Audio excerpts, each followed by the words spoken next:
경고 말씀드리도록 하겠습니다. 수요 예배와 금요 예배에 많은 참석을 부탁드리도록 하겠습니다. 그리고 교회 전도와 부흥을 위해서 끊임없이 기도해 주시기를 부탁드리고, 또 말씀 암송을 생활하시고 한 주를 살아가시는 능력으로 붙드시기를 바랍니다.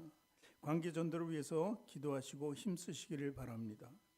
유튜브 성시교회에 찬양과 설교가 있습니다. 여러분 다시 한 번쯤 꼭 들으시길 부탁드립니다. 구독도 누르시고 해서 반드시 한 번쯤 더 여러분들이 듣고 은혜를 받으시길 원합니다. 박민자 성도의 치료를 위해서 기도 부탁드리고, 김춘자 집사님 어머니 조희순 성도님과 정정구 전도사님 아들 윤수환 형제, 조성삼 권사님 아들 이영수 형제를 위해서 기도를 부탁드리도록 하겠습니다. 그리고 이제 설날이 6일 앞으로 다가왔습니다. 설날 참으로 행복한 시간을 갖도록 여러분 하시고, 그리고 그 주에 또 다음 주에 어서 서로 은혜를 나누며 기쁨을 나누고, 또 그때 아마 교회에서 떡국을 준비할 것 같으니까 떡국 다 드시고 한 살씩 다 더 드시기 바랍니다. 오늘 말씀 암송란 보겠습니다. 오늘 말씀 주보 맨 뒤쪽에 요한복음 6장 35절 말씀입니다. 요한복음 6장 35절 말씀 우리 같이 읽겠습니다. 예수께서 이르시되 나는 생명의 떡이니 내게 오는 자는 결코 줄이지 아니할 터이요 나를 믿는 자는 영원히 목마르지 아니하리라. 아멘.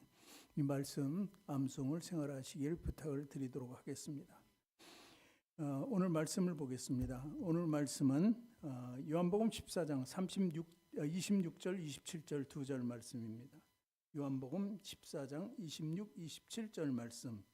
제가 가진 성경 신약성경 172쪽에 기록되어 있습니다. 신약성경 172쪽에 기록되어 있는 요한복음 14장 26, 27절 말씀입니다.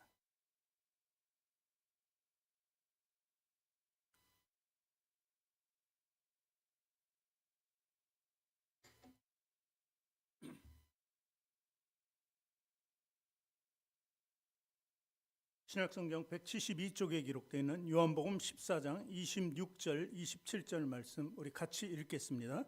보혜사 곧 아버지께서 내 이름으로 보내실 성령, 그가 너희에게 모든 것을 가르치고 내가 너희에게 말한 모든 것을 생각나게 하리라. 평안을 너희에게 끼치노니 곧 나의 평안을 너희에게 주노라. 내가 너희에게 주는 것은 세상이 주는 것과 같지 아니하리라. 너희는 마음에 근심하지도 말고 두려워하지도 말라. 아멘.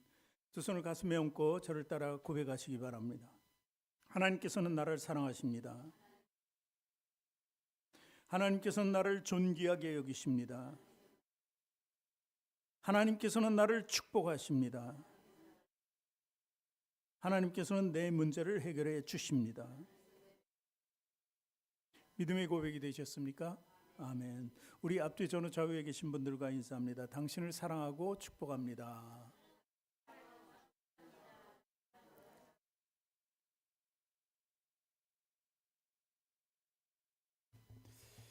여러분 한 분 한 분을 사랑하고 축복합니다. 러시아의 문호 중에 가장 뛰어난 사람은 톨스토이죠. 이 톨스토이는 참으로 많은 책을 쓰고 글을 써서 사람들에게 많이 감동을 줍니다. 그 중에 그 작품 가운데 인간이 무엇으로 사느냐 하는 작품의 내용을 잠깐 소개하고자 합니다. 천국에 미하엘이라는 천사가 있었습니다. 그런데 그 천사가 하나님께 불순종하고 죄를 지어서 하나님 명령을 어겼죠. 그래서 이제 지상으로 인간의 몸을 입고 나오게 됩니다. 그래서 인간의 몸으로 왔는데 행색이 완전히 거지가 돼서 나왔습니다. 그래서 거지가 돼서 어느 교회에 와서 그냥 엎드려서 기도하게 됩니다. 자기 처지를 알고 기도하는 것이죠. 그런데 그 추운 날 그 교회에서 기도할 때 같이 예배하는 사람 중에 구두 직공이 한 사람이 있었습니다. 그가 참 안쓰럽게 생각해서 그를 사랑으로 배려하게 되고 그에게 이제 구두 만드는 기술을 가르치게 됩니다. 그래서 이제 함께 구두방에서 이제 일을 하는 것이죠. 좀 시간이 지났습니다. 구두도 좀 만들 줄 알고 손님을 받을 줄도 알게 됐습니다. 그런데 어느 날 아주 멋있는 신사 한 분이 딱 찾아와서 구두를 하나 맡깁니다. 이 구두를 맡길 테니 이제 내가 조금 있으면 외국에 나가는데 외국에 나가서 한 1년 동안 있을 거니까 1년 동안 잘 신을 수 있도록 튼튼하게 잘 좀 해달라고 이렇게 얘기를 하고 나가는 것입니다. 그때 나가는 순간 이 미하엘 천사가 봤습니다. 보니까 그 옆에 죽음의 천사가 함께 있는 거예요. 죽음의 천사가 함께 있다는 뜻은 바로 죽을 때가 됐다는 것이죠. 근데 이 사람은 1년 동안을 어딜 갔다 오려는 목적으로 와서 신발을 맞췄는데 바로 죽을 사람이었던 거예요. 그러니까 미하엘 천사가 거기서 그것을 느꼈습니다. 이 사람은 자기가 죽는 것을 모르니까 저렇게 더 산다고 생각했으니까 그들을 맡기는구나. 그러면서 한 가지 정확하게 알 수 있었던 것은 사람은 자기가 언제 죽는지 모르는 거예요. 자기가 죽는다는 것을 모르면서 산다는 것이죠. 그렇다면 우리가 죽는다는 것을 모르고 살지만 그럼 앞으로 될지 삶에 대해서는 또 알고 사는 겁니까? 그 역시도 모른다는 거죠. 내 앞도 잘 모르고 내가 언제 죽을지도 모르는 그런 삶을 사는 것이 바로 우리 인생이라고 보는 것입니다. 그러니 우리를 바다를 항해하는 항해자라고 할까요?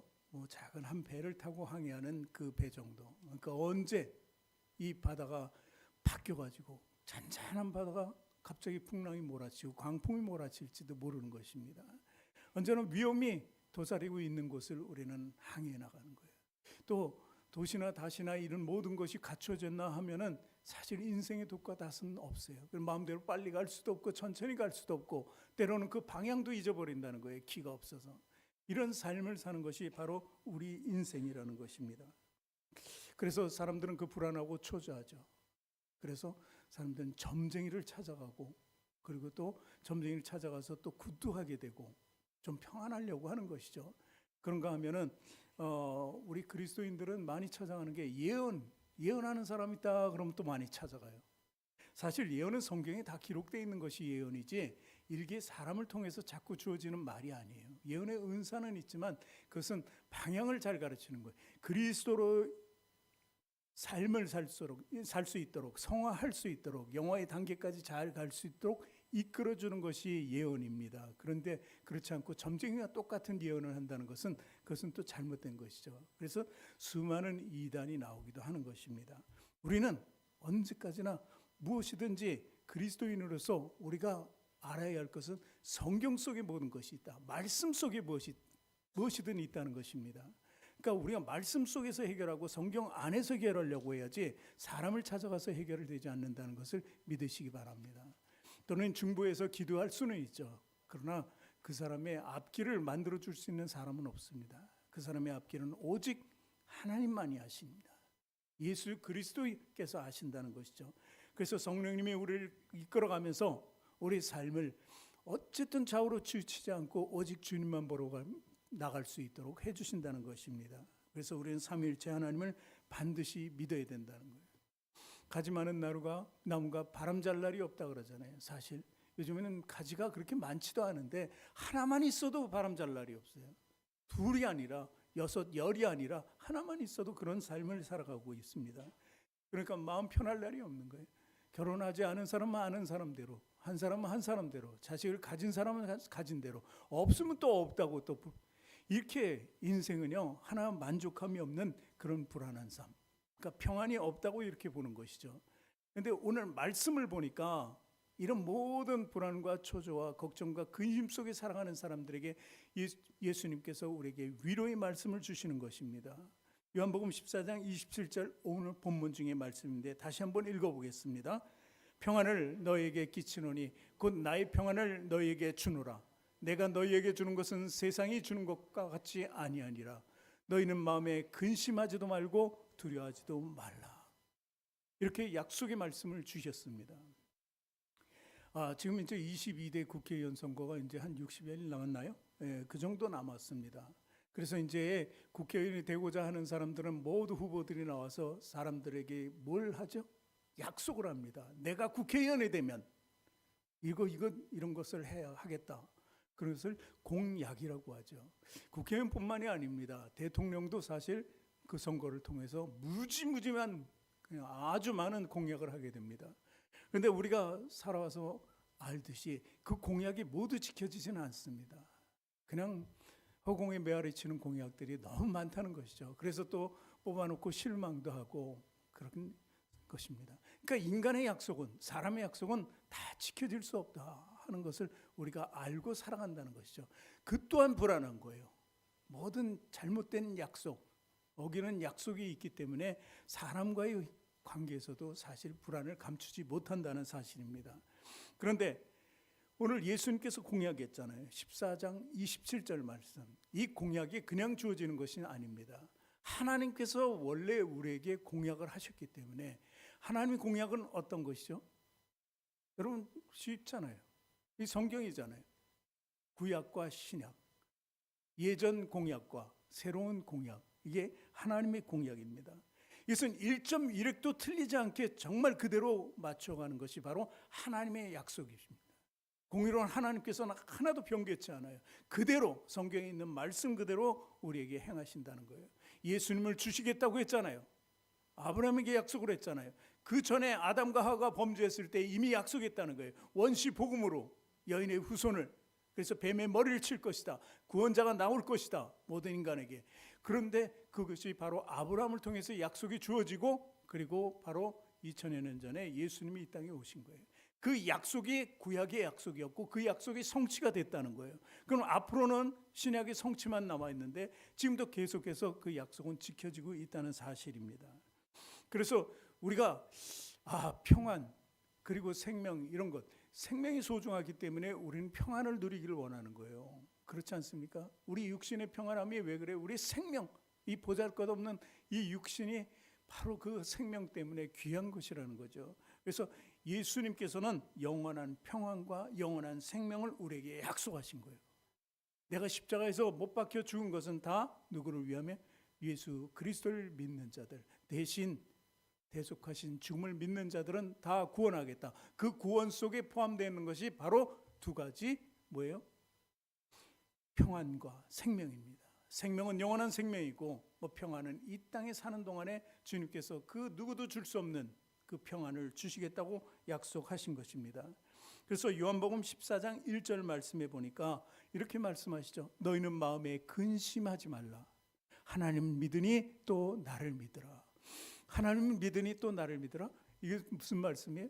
당시 유대인들은 다 하나님의 백성이었으니까, 선민, 선택된 백성이었으니까, 그러니까 하나님을 믿는다는 거예요. 그런데 그 아들 예수 그리스도, 바로 메시아를 주신다는 약속을 지키고 당신이 오셨으니, 그리고 당신이 지금 복음을 전파하고 있으니 지금 말씀, 내가 하는 말씀이 하나님 말씀이니 그 또한 믿으라고 이렇게 얘기하는 것입니다. 이렇게 부탁을 하는 것이죠. 그런데 그 약속의 말씀이 우리 마음속에 믿어지면은 이 풍랑 많은 이 세상 속에서 우리는 평안을 누리게 된다는 것입니다. 그것이 바로 저와 여러분의 목표이기도 합니다. 그것을 위해서 또 하나님께 나와서 신실하게 예배를 드린다는 사실이죠. 오늘 저는 주님 주시는 평안의 삶이라는 제목으로 은혜를 나눌까 합니다. 첫 번째 보면은 모든 사람들에게 주신다. 이 평안은 누가 정해진 것이 아닙니다. 모든 사람들에게 주신다는 거예요. 그런데 아마 그 중에서 성별될 수 있는 것은 바로 거룩이라는 단어를 통해서 믿는 자와 불신자로 이렇게 구분은 될 수 있겠죠. 그러나 그 혜택은 이미 모든 사람에게 주었어요. 선택의 의지가 있는 우리 사람들에게 선택하고 안 하고는 사실 누구의 마음이에요? 우리 마음이라고 볼 수도 있는 것입니다. 그래서 주님께서는 문을 두드리지만 손잡이가 없었다고, 그렇게 우리는 계시록을 통해서 알고 있잖아요. 그러니까 안에서 열어줘야 된다는 거예요. 모든 사람들이라는 것은 바로 예수 그리스도를 믿는 자들에게 평안의 삶을 주신다, 이렇게 볼 수 있는 것입니다. 우리는요, 건강이 필요해요. 물질이 필요해요. 또 무엇이 필요합니까? 여러 가지 필요한 것이 많습니다. 그런데 이런 모든 것을 욕망 가운데, 탐욕 가운데 있으면 이건 채워지지 않아요. 그런데 마음속에 평안이 있으면 지금 있는 것으로 만족할 수 있게 된다는 것이죠. 그것이 평안입니다. 어떤 상황 속에서도 마음이 평안할 수 있다는 것은 어떤 고난과 환난과 역경과 그런 속에서도 평안을 유지한다는 거예요. 그러니까 세상 것이 나에게 평안이 되지 못하고 세상 것으로 내가 힘들어도 주님만 계시면 나는 평안하다, 이런 답이 되는 것입니다. 우리는 예수님께서 주시는 평안을 소유해야 돼요. 그 소유하는 것이 우리 삶이 되어야 돼요. 이 평안이 없으면 세상, 이 사회가 정말 무너지고 맙니다. 요즘에 그렇잖아요. 마음에 들지 않는다고 그냥 잔인하게 살인하고, 그리고 뭐 성적 충동이 일어나서 여자를 해하고, 그뿐만 아니라 그러니까 마약을 하는 이유가 뭐예요? 마약도 이 세상의 도피예요. 내 어려운 현실 속에서 도피하고 뭔가 좀 편안하고자 하는 거예요. 평안이 없으니까 그것을 추구하기 때문에 이런 사건, 사고가 발생한다는 것입니다. 그런데 우리는 그 마음속에 평안을 줄 수 있는 예수님만 계신다면, 우리 안에 거하신다면 우리는 축복받은 사람이라는 거예요. 다른 사람들과 같지 않다는 것입니다. 한 바리새인 집에 예수님이 초청을 받아서 들어갔습니다. 들어갔는데 한 죄 많은 여인이 그곳에 들어옵니다. 들어와서 예수님 발 앞에 자기가 가진 향유 옥합을 깨뜨려서 예수님 발에 붓고 자기 머리를 닦습니다. 이 바리새인 집에 들어갔던 거예요. 이 죄 많은 여인입니다. 이 여인은 사실 몸을 파는 여인이라고 이렇게 기록도 되어 있습니다. 그러니 이런 여인은 죄가 많은 것 당연하죠. 바리새인들이나 거기 모여 있는 사람이 그 여인을 모를 리가 없습니다. 그런데 그 여인이 그냥 거침없이 자기 스스로 바리새인 집은 거룩하다고 하는데 그 거룩한 집으로 들어온 거예요. 예수님 발 앞에서 엎드려서 눈물을 흘리면서 자기 옥합을 깨뜨려 그것을 예수님을 위해서 희생했습니다. 사실 그때 당시 향유 옥합, 이 여인이 가졌던 것은 300데나리온이라고 합니다. 300데나리온은 하루 일품싸기 1데나리온이에요. 그러니까 1년입니다. 쉬는 날 빼고는 사실 1년치 자기가 번 것을 다 예수님 앞에 한꺼번에 내려놨다는 사실입니다. 그랬을 때 바리새인이 그렇게 하지, 뭐라고, 예수님이 이 여자가 누군지 알았으면 예수님이 안 받으셨을 텐데, 옥합을 깨뜨릴 때 거절했을 텐데, 이렇게 생각합니다. 왜냐하면 죄 많은 여인이, 죄 있는 자가 와서 어떻게 예수님 발 앞에 향유 옥합을 깨뜨리냐, 이건 있을 수 없는, 그 거룩한 것, 신성을 깨뜨리는 것이라고 이렇게까지 보는 것이죠. 그러니까 바리새인이 아이고 참, 예수님 알지도 못하고 저렇게 좋아하시네. 예수님이 좋아하셨어요, 그 여인에 대해서. 그런데 예수님은 그 여인에게 뭐라고 하시는지 아십니까? 누가복음 7장 50절에 보니까 예수께서 여자에게 이르시되 내 믿음이 너를 구원하였으니 평안히 가라 하시니라. 이것은 어디에 대한 평안이에요? 이 여자가 무엇 때문에 예수님 앞에 나왔습니까? 죄 때문에 그랬습니다. 당시 그 여인은 누구에게도 손가락받는 알려진 여인이라는 거예요. 죄인으로 아주 지목받고 낙인 찍혀있는 여인이에요. 근데 그를 죄사함의 구원을 통해서 평안함을 주셨다는 거예요. 너를 구원하였으니 평안히 가라. 바리새인들은 저 여자를 거절해야 되는데 거절하지 않은 그 모습을 보았습니다. 그러니까 예수님께서 주시는 평안은 누구에게 있습니까? 모든 사람들에게 있어요. 예수님을 찾는 사람에게 있어요. 예수님을 만나려고 시도하는 자에게 있어요. 예수님 앞에 나와서 엎드려 경배하는 자에게 있습니다. 자기 자신의 죄를 깨닫고 주님 앞에 회개할 때 바로 평안함이 있다는 사실을 믿으시기 바랍니다. 그런가 하면 혈류증으로 12회를 앓던 여자가 있습니다. 사실 이 여인은 어머니로서, 아내로서, 그리고 여자로서 아무것도 구실할 수 없는 그런 여인이 되어버리고 말았습니다. 12년 동안 모든 것을 쏟았습니다. 가진 것을 다 잃었겠죠. 의사를 찾아가고, 당시 의사가 뭐 누군가 있겠습니까만 별의별 것을 다 했을 거예요. 그런데도 불구하고 고칠 수가 없었어요. 그런데 이렇게 격리된 삶을, 하혈하면은 피를 쏟으면은 혈류증은 격리되는 병입니다. 그런데도 불구하고 제자들이 많은 인파를 해치고 들어가서 예수님 옷자락을 잡았던 거예요. 믿음으로요. 옷자락을 잡으면은 내 병이 낫겠다는 믿음을 가졌다는 것입니다. 결국 그 여인은 깨끗이 치료함 받고 예수님 앞에 엎드리게 됩니다. 그때 예수님께서 그 여인에게 말씀하시기를 누가복음 8장 48절에 보니까 예수께서, 같이 읽을까요? 예수께서 이르시되 딸아 내 믿음이 너를 구원하였으니 평안히 가라 하시더라. 조금 전에 그 몸파는 여인은 죄사함의 평안이었습니다. 이번에는 건강이에요. 치유의 평안을 받은 것입니다. 믿음이 구원했다는 것입니다. 예수님 앞에 설 때, 믿음으로 설 때 우리는 어떤 문제도 해결받을 수 있다는 것을 지금 우리는 보고 있는 것입니다. 또 예수님 공포와 불안 속에 사는 그 사람들을 찾아가죠. 그 사람들에게 평안을 주는 것, 그것을 평화의 주님, 평강의 주님이라고 이렇게 얘기하는 것입니다. 예수님이 제자들에게 시킨 일이 있어요. 너희들이 어느 집에든 들어가든 가서 방문해라. 너희들 시간 날 때마다 정말 나를 모르는 사람들 집에 가서, 그리고 네가 아는 친척이나 지인이나 누가 있든 간에 그 집에 들어가라. 그 들어가서 어떻게 하라고요? 기도해줘라. 뭘로? 평안하라고 기도해라. 평안하라. 평안을 위해서 기도하라 그런 거예요. 그 집의 평안을 위해서 너희가 들어가서 찾아가서 방문하고 기도하라. 이것이 요즘에 신방 아닙니까? 신방을 통해서 그 가정에 평안을 주는 것입니다. 그래서 신방이에요. 그런데 이 평안은요, 나눠주는 거예요. 기도해 주는 거예요. 또 간구해 주는 거예요. 이것이 바로 신방하는 것이고, 그 목적대로 예수님이 제자들에게 일하라고 행하라고 하셨습니다. 그런데 네가 찾아갔는데 너를 거절하면, 내가 평안을 너에게 주려고 왔다. 그런데 거절하면 너희가 기도하고 너희가 말한 평안, 가져갔던 평안이 어디로 간다고요? 다 너희게로 갈 거라. 너희게로. 네 수고를 잊지 않겠다는 거예요. 주님께서 너희들이 가서 그 받아들이면 그 평안을 주고, 거절하면 그 너희가 주려온 평안 네가 가져라. 이렇게 해서 평안을 제자들에게 허락하신 그 주님을 볼 수 있는 것입니다. 그러니까 예수님은 모든 사람들에게, 당시 유대인이나 이방인이나 모든 사람들에게, 죄인들에게도 주님을 찾는 사람에게 평안을 주셨다는 것입니다.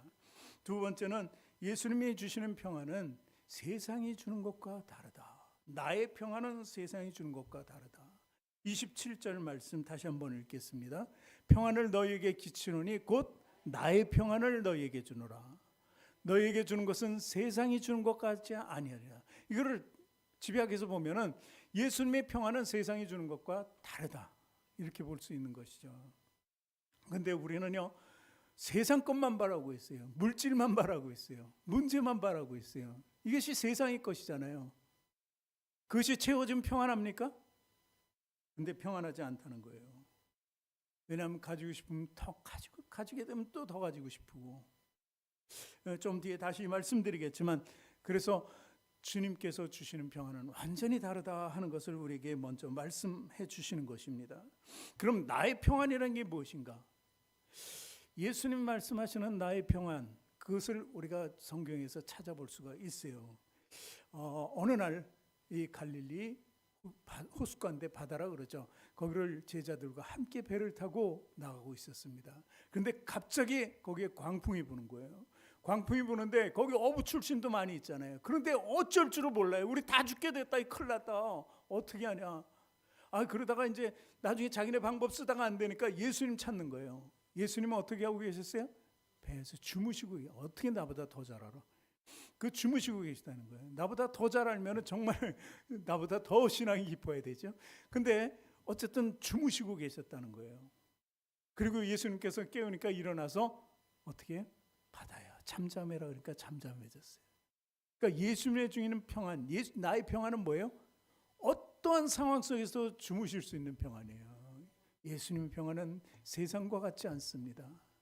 그래서 그런 능력, 그리고 일어나서 잠잠해 그러니까 잠잠해졌잖아요. 이것이 주님께서 주시는 평안의 능력이라는 것입니다. 할 수 있다가 뭐예요? 할 수 있으면 다 하는 겁니다. 우리는 그 안에서 살아가는 것이 신앙의 세계라는 것을 알아야 된다는 거예요. 주님께서는 그 자연을 꾸짖는단 말이에요. 잠잠해라, 왜 이러냐? 너 내가 여기 있는지도 모르냐? 내가 잠자고 있는데 나를 깨워? 이 정도까지 하시지는 않았겠지만, 어쨌든 예수님은 그런 능력의 소유자예요. 모든 만물을 다스릴 수 있는 거예요. 창조하셨으니까. 그러니 이 평안은 세상과 완전히 다른 것이라는 겁니다. 혹자는 말하기를 인간에게는 6가지 감옥이 있다고 합니다. 이 평안을 평안과 대치된다고 보는 것이죠. 사실 위장된 평안이라고 볼 수 있고 잘못된 평안이라고 볼 수 있습니다. 이 6가지 감옥을 보면은 첫 번째로 도취 감옥입니다. 도취, 자아도취되는 거예요. 어떤 때 제가 우리 손녀들이 할아버지는 왜 이렇게 잘생겼어요? 그런 얘기를 하더라고요. 그러면 나는 안 보이잖아요. 근데 아침에 일어나진 않고 일어나서 거울을 딱 봅니다. 근데 어떻게 보니까 좀 잘생긴 것도 같아. 그러니까 이게 자아도취예요. 공주병, 왕자병 이런 것들이 걸린 것이 바로 자아도취라는 거예요. 돈 있는 사람이 있는 척 많이 하고 그러잖아요. 그 바보라 그러죠. 자기 돈 쓰는데 딴 사람들은. 그런데 그게 자아도취라는 겁니다. 이것에 탈출해야 돼요. 자아도취에 탈출해야 돼요. 그것은 진정한 평안이 아니라는 것입니다. 또 비판의 감옥이 있습니다. 두 번. 우리 제일 좋아하는 게 뭐예요? 남 비판하는 겁니다. 그러면 배고프지도 않아요. 시간 가는 줄도 몰라요. 그냥 사람 만나서 누구만 잡으면 계속 이어지는 거고, 서로 남편 잡기 좋아하고 친구 잡기 좋아하고 이웃 잡기 좋아하는 것이 우리들의 보통 일상이었어요, 예전에. 지금은 다 바뀌었겠지만. 그래서 마태복음 7장 1절서부터 보면은 주님께서는 이렇게 우리에게 교훈을 주십니다. 같이 읽겠습니다. 비판을 받지 아니하려거든 비판하지 말라. 2절, 너희가 비판하는 그 비판으로 너희가 비판을 받을 것이요 너희가 헤아리는 그 헤아림으로 너희가 헤아림을 받을 것이니라. 3절, 어찌하여 형제의 눈 속에 있는 티는 보고 내 눈 속에 있는 들보는 깨닫지 못하느냐. 4절, 보라 내 눈 속에 들보가 있는데 어찌하여 형제에게 말하기를 나로 내 눈 속에 있는 티를 빼게 하라 하겠느냐. 5절, 외식하는 자여 먼저 내 눈 속에 있는 들보를 빼어라. 그 후에 밝히 보고 형제의 눈 속에서 티를 빼리라. 그렇습니다. 우리가 비판하잖아요. 그런데 많이 모여서 이제 비판하잖아요. 그럼 내가 빠졌을 때 그 사람은 나를 놓고 어떻게 할까요? 똑같이 비판해요. 그렇기 때문에 받은 대로, 주는 대로 또 받게 되는 것입니다. 그렇기 때문에 비판하지 말아야 된다는 거예요. 이 감옥에서 우리는 벗어나야 한다는 거예요. 세 번째는 절망의 감옥입니다. 절망. 이것이 보통 이 어려운 사회 속에 많이 나타나는 현상이죠. 이 절망의 감옥. 우리는 할 수 없어. 나는 병에 걸려서 죽을 수밖에 없어. 뭐 잔병만 걸려도 죽을 것처럼 이렇게 얘기하는 것. 그것이 절망의 감옥이에요. 그래서 덴마크의 철학자 키엘케고르는 이렇게 얘기했습니다. 죽음에 이르는 병은 절망이다. 절망이다. 절망 속에도 정말 살아나야 돼요. 지금 팔레스타인에 그 사람들이 뭐 10명 중에 1명은 다 죽었나요? 100명 중에 1명은 죽었나요? 그렇게 많이 죽었어요, 사람들이. 그렇게 많이 죽은 거예요. 100명 중에 1명이면 작은 것이 아닙니다.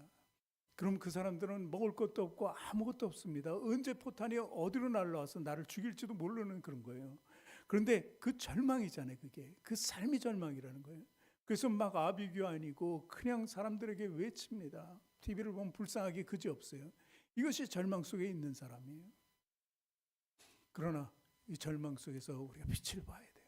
휴전하면은 그 휴전하는 동안에 또 소망을 가지고 살아가잖아요. 그러니까 우리는 절망 속에 빠지지 말아야 돼요. 작은 것에 절망해서는 안 된다는 거예요. 작은 것이 자꾸 자라나서 결국은 자기를 죽이게 된다는 사실을 믿으시기 바랍니다. 그래서 절망의 감옥에서 빠져나와야 된다. 또 과거 지향적인 감옥에서 나와야 된다. 과거 지향.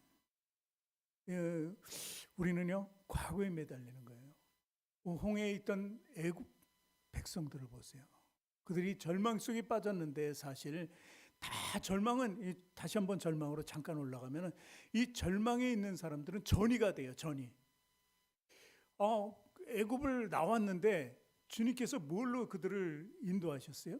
구름 기둥과 불 기둥으로 계속 인도해주고 그리고 낮이나 밤이나 지켜보호해 주시는 그 가운데 홍해가 딱 막힌 거예요.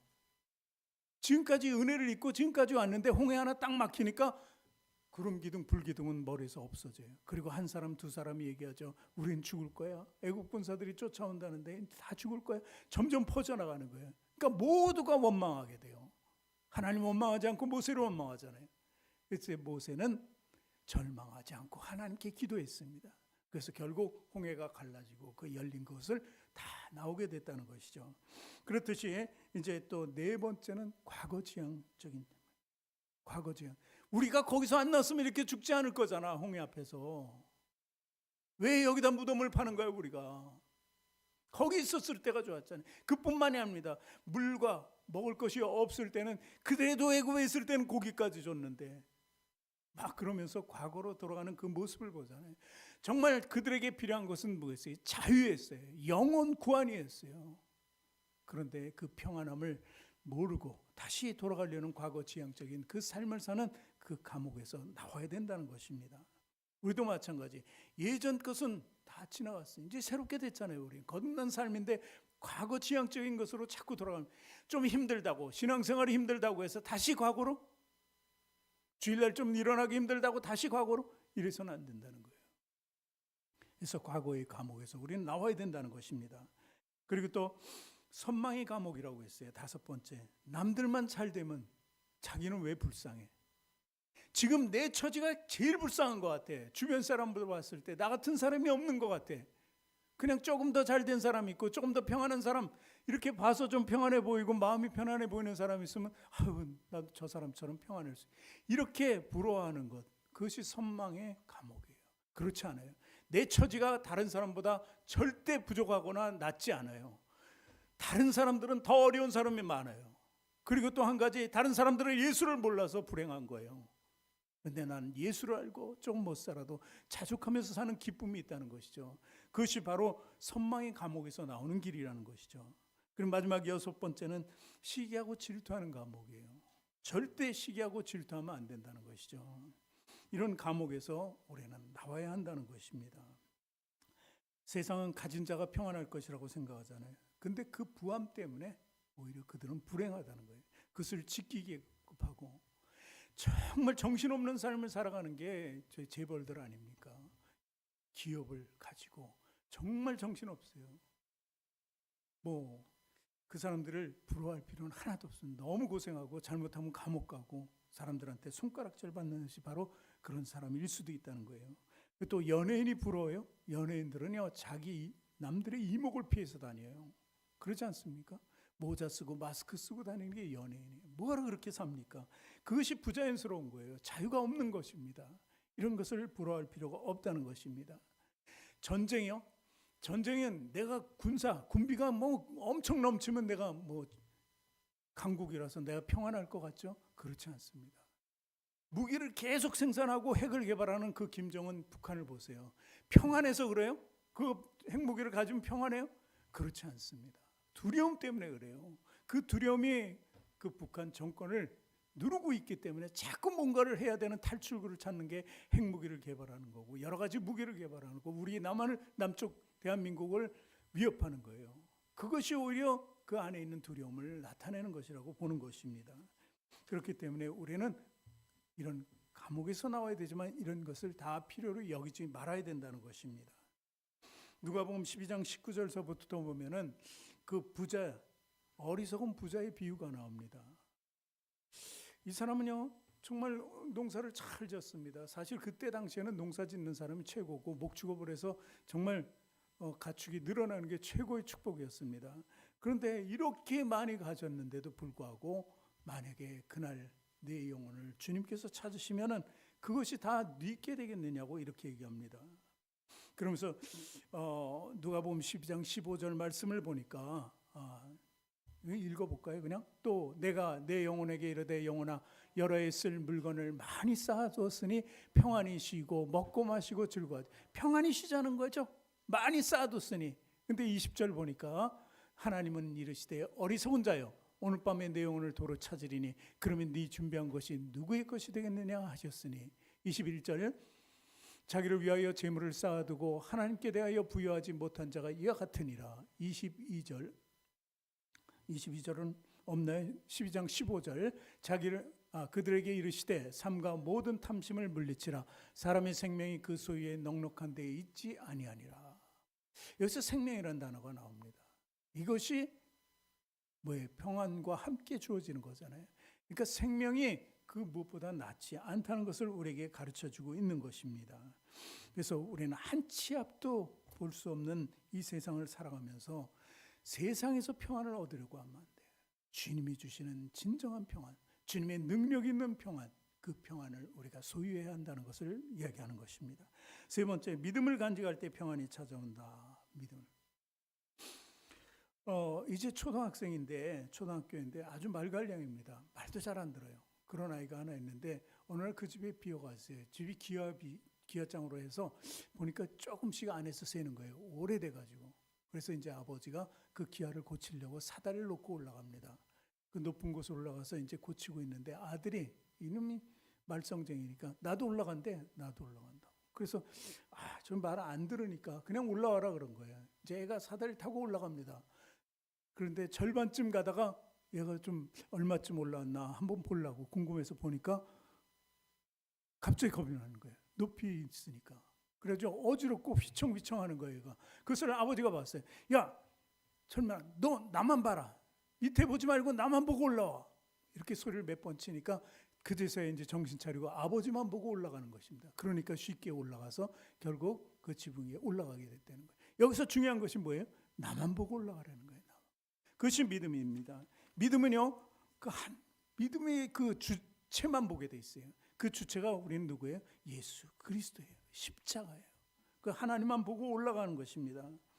그래서 주님만 바라봐야 된다는 거예요. 히브리서 12장 2절 말씀에 이렇게 기록되어 있습니다. 믿음의 주요 또 온전하게 하시는 이인 예수를 바라보자. 그는 그 앞에 있는 기쁨을 위하여 십자가를 참으사 부끄러움을 개의치 아니하시던지 하나님 보좌 우편에 앉으셨느니라. 이렇게 기록이 되어 있습니다. 그러니까 예수를 바라보자. 예수를 바라봐야 돼요. 그래야 우리는 그 정확하게 목표에 달할 수가 있는 것입니다. 그 예수를 볼 때 우리는 성공적인 믿음 생활을 할 수 있게 된다는 것이죠. 그래서 예수님은 수고하고 무거운 짐진 자들아 다 내게로 오라. 내가 너희를 쉬게 하라고 말씀하셨어요. 이것은 뭐예요? 우리 평안이 없을 때는 뭔가 우리 짐이 있어서 그래요. 그 짐을 어디로 옮기려는 거예요? 수고하고 무거운 예수님께로 옮기는 거예요. 내가 가진 그 걱정과 근심, 여러 가지 고난과 역경 이런 것을 예수님께로 옮기라는 것입니다. 그러면은 주님께서 그것을 모두 가져가시고 우리는 해결된 삶을 살게 한다는 것입니다. 그래서 그때는 우리는 정말 하나님이 주시는 축복 가운데 사는 거예요. 하나님의 물꼬를 튀고 우리 물된 동산처럼 살아가게 하신다는 거예요. 요한복음 7장 38절에 보니까 나를 믿는 자는 성경의 이름과 같이 그 배에서 생수의 강이 흘러나오리라 하시니, 이제 넘치는 평안이에요. 그 생수의 강이 그 넘치는 평안으로 살게 된다는 것입니다. 그래서 우리는 평안을 얻기 위해서는 좀 우리 짐을 주님께로 돌리자는 거예요. 가져가신다는데 왜 안 주는 거예요? 끝까지 내가 해본다는 거예요? 끝까지 내가 할게요. 내가 했으니 내가 한다고요?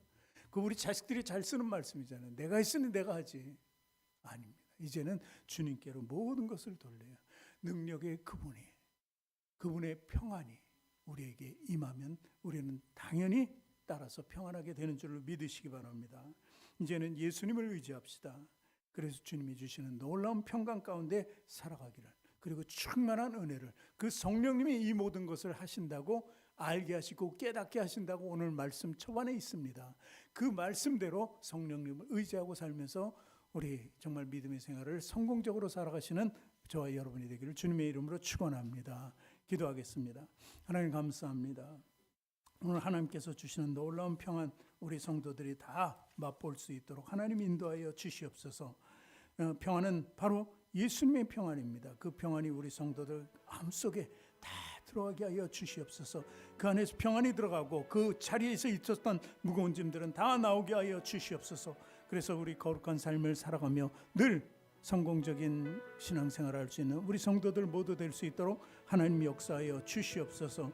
오늘도 주님께서 동행하시고 함께하시고 성령님을 통해 일하심을 우리 깨닫는 성도가 되게 하여 주시고 이 성도들 모두 하나님께 축복받게 하여 주시옵소서. 감사드리며 예수님 이름으로 기도합니다. 아멘. 우리 주 은혜임을 같이 찬양.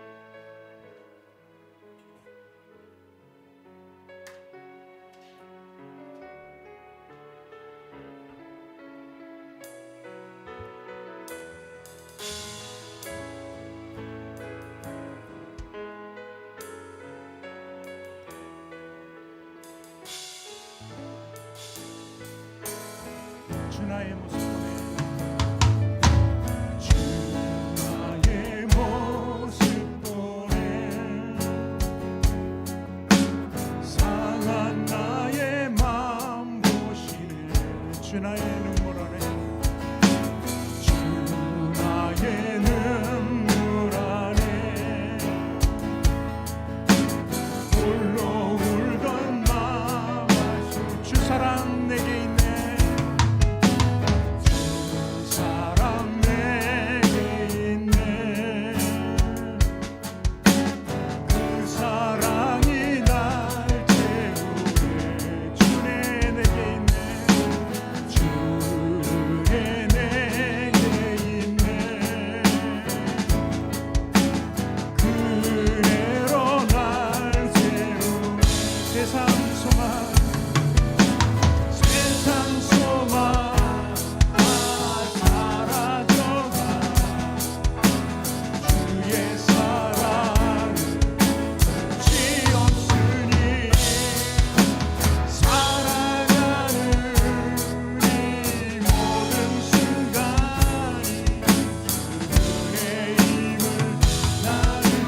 처음부터 다시 한번 찬양합니다.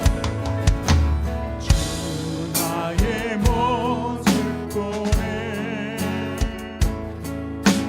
상한 나의 맘 보시네 주 나의 눈물 안에 그네로 날 세운 주 사랑 내게 있네 사랑 내게 있네 그 사랑이 날 세우네 주의 내게 있네 은혜로 날 세우네 세상 소망 다 사라져도 주의 사랑은 끝이 없으니 살아가는 이 모든 순간이 주의 힘을 난 세상 소망 다 사라져도 세상 소망 다 사라져도 주의 사랑 끝이 없으니 살아가는 이 모든 순간이 주의 힘을 나는 이 시간에 우리 함께 기도하기를 원합니다.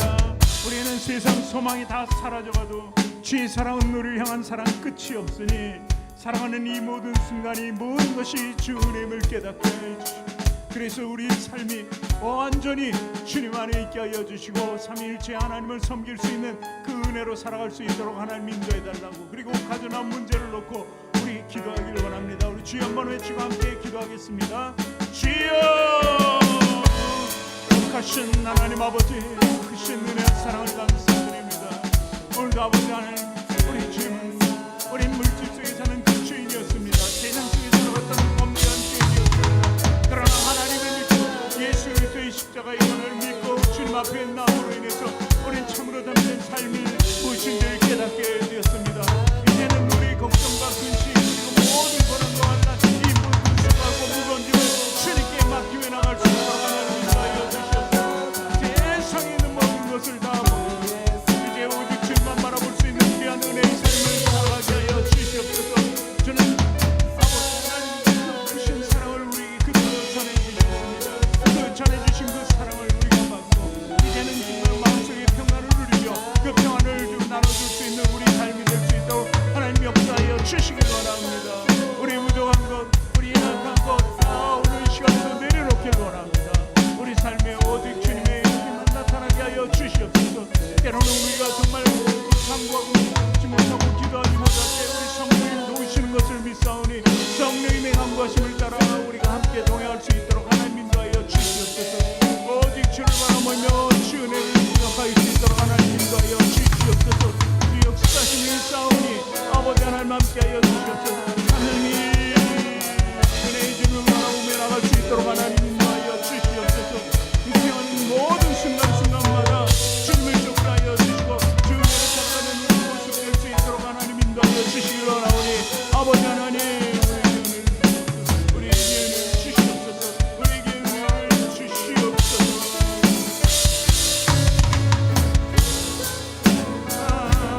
다 사라져가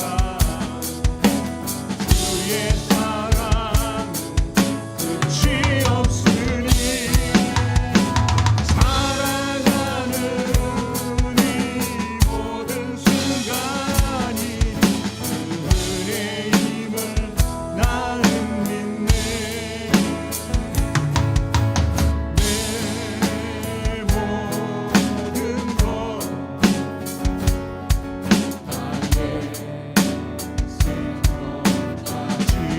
다 주님 앞에 다 주님 앞에 드립니다.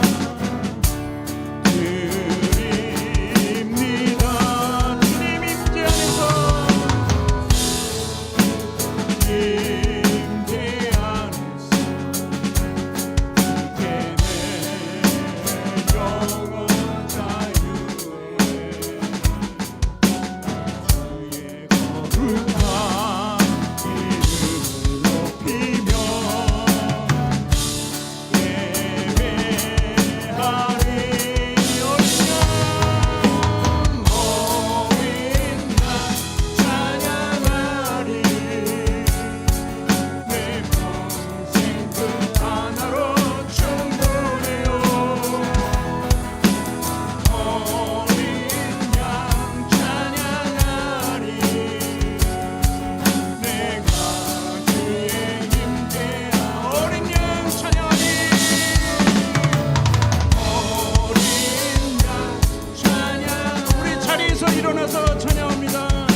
거룩하신 주님, 주님 주신 큰 은혜와 사랑에 감사를 드립니다.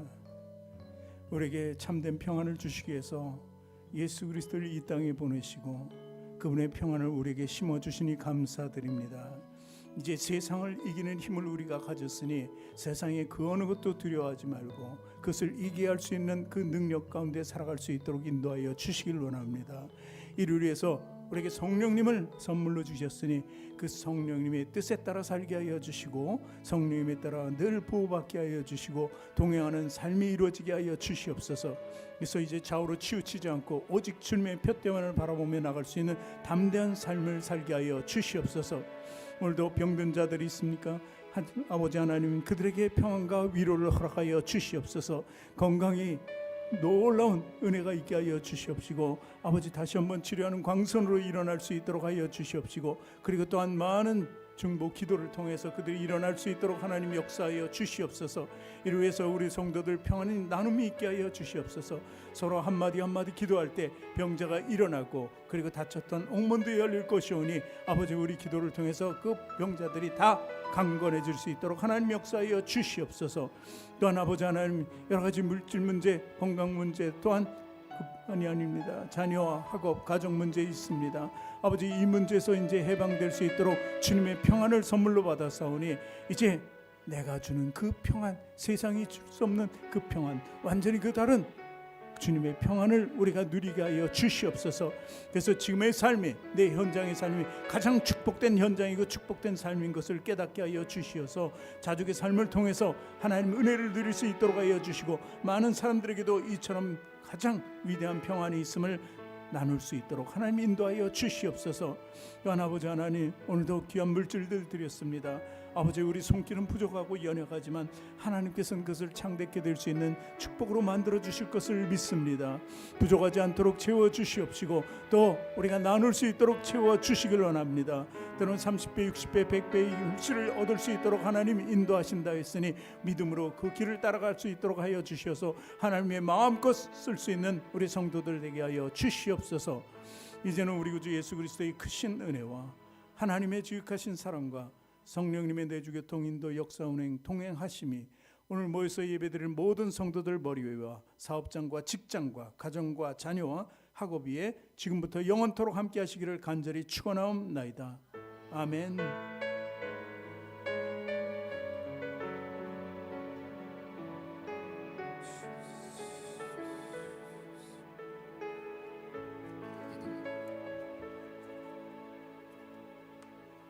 우리 주님께 영광의 박수를 올려드립니다. 할렐루야.